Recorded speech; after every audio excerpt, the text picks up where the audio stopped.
1 week from today, you will have the chance to make a decision Listen to the sirens. that directly impacts your life, the life of your family, and the future of this country we love.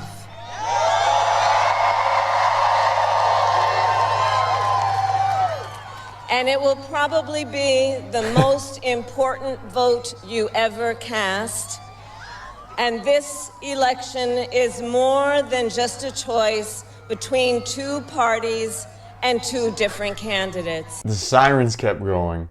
That was just one of the bad moments from Kamala Harris's terrible speech on the White House front or back lawn, which, by the way, at the same time, Joe Biden was inside doing a little interview because he is not fit enough to come outside.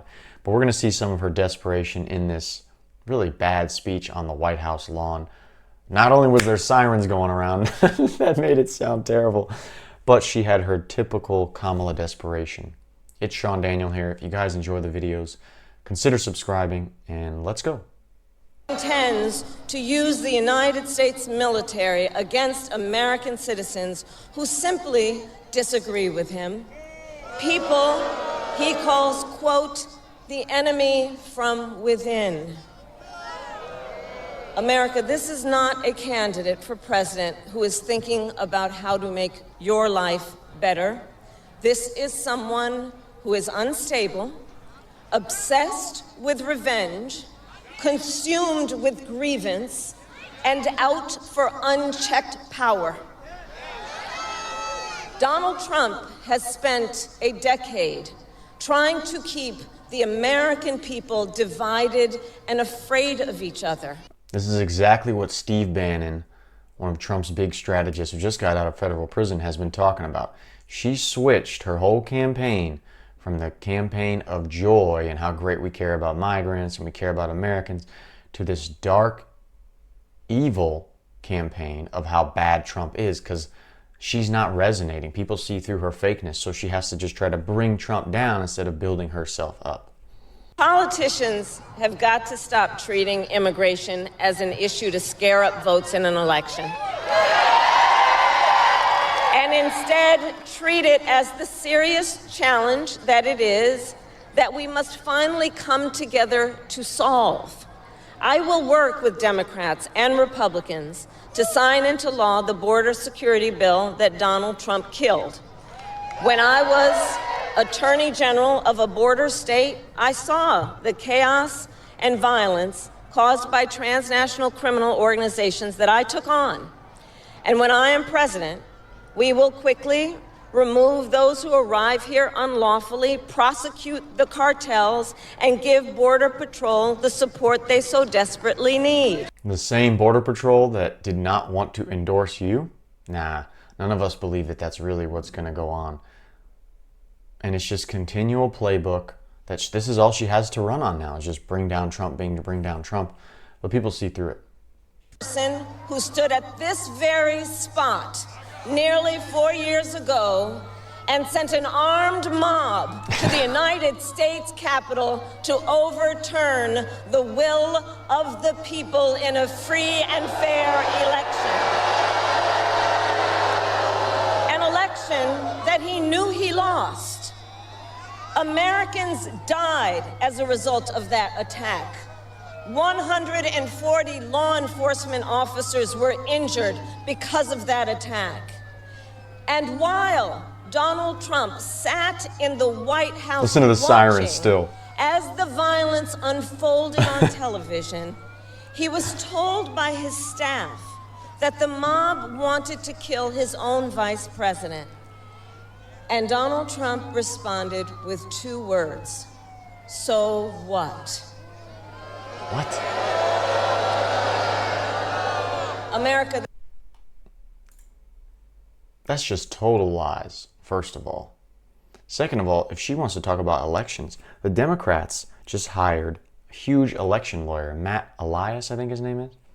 So they're already preparing and staging a way to combat and fight the election results that are going to come, because obviously we see by her flipping her whole campaign plan that they don't see themselves really doing that well with what she was running on. So now they're just attacking Trump, but even that's not really working, which is why they hired basically the toughest election lawyer in the country. And why we've seen some weird stuff go on with certain ballots in certain states, especially Pennsylvania, because they can't beat them at the ballot box. So for her to say anything about Trump protesting an election, they're about to do that as well. Watch. So America, let us reach for that future. Let us fight for this beautiful country we love. And in 7 days, we have the power, each of you has the power to turn the page and start writing the next chapter in the most extraordinary story ever told. Yeah, and that new chapter is not repeating the last chapter of 4 years of Biden and Harris. It's actually going to be for Trump. So I appreciate her doing a Trump ad right there. Thank you, Kamala. The Kamala desperation train did not slow down after that rally. It also continued in her interviews. What's your message to Michigan voters in terms of the economy? We have auto workers who are being laid off and those who fear that they might be laid off. The average person can't afford groceries or their rent. And recent polls in Michigan show that Michigan voters believe that Donald Trump would do a better job with handling the economy and bringing jobs back. What do you say to that? Well, let's start with this. I come from the middle class, and I'll never forget where I come from. My mother worked very hard. She, by the time I was a teenager, was able to save up for our first home. I came from the middle class. I came from the middle class. I came from the middle class. Even if that's true, it doesn't matter because we know you're not from the middle class anymore, and all of your answers don't make any sense. I'm curious when you look at Milwaukee, for example, and voters say, yes, I may agree with everything you say, but I can't afford my groceries, I can't afford my mortgage. And they may point to you in the past 4 years as the reason behind that. What do you tell those voters in this final week?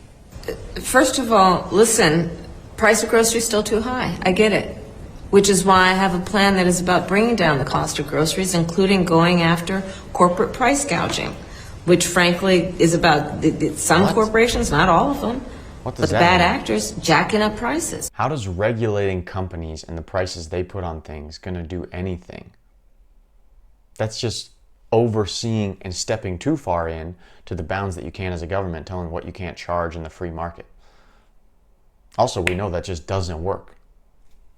I think what some voters are struggling with, and we've heard this across the state, is when you discuss your plans, they come back and ask, well, why haven't you done it already? Well, I'm not president. You're vice president. Yeah, exactly. But I'm going to tell you what I'm doing as president when I have the ability then to do what I know based on my experience is a new approach that is about building on the good work that has happened, but there's more to do. I talked with Governor Walz yesterday. Okay. He compared Trump's rally on Sunday to that of one of the Nazi rallies in the 30s at Madison Square Garden. Do you compare that? Do you find that a similar comparison? Listen, this election is in 7 days, and I think the American people have a very clear choice.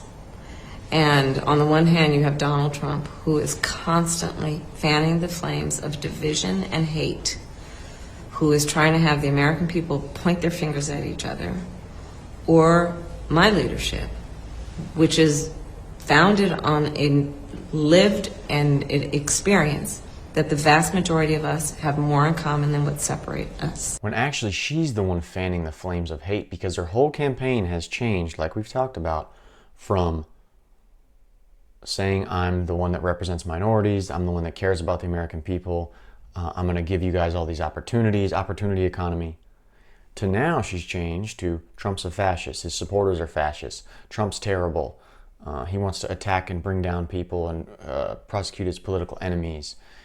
She's the one that's changed her whole campaign from positive, fake stuff to just demonize Trump because it's not, her other message is not connecting. Again, whatever the left says that you are is usually what they are. They try to attack you by blaming you for being what they are. It's just like when you deal with evil, manipulative, bad people in life. They try to get you to feel bad. They accuse you of really what they are. Again, it's Sean Daniel here. If you guys enjoyed the video, consider subscribing or watching another one right here. And make sure you go out and vote. It's super important this election year. And I will see you in the next one.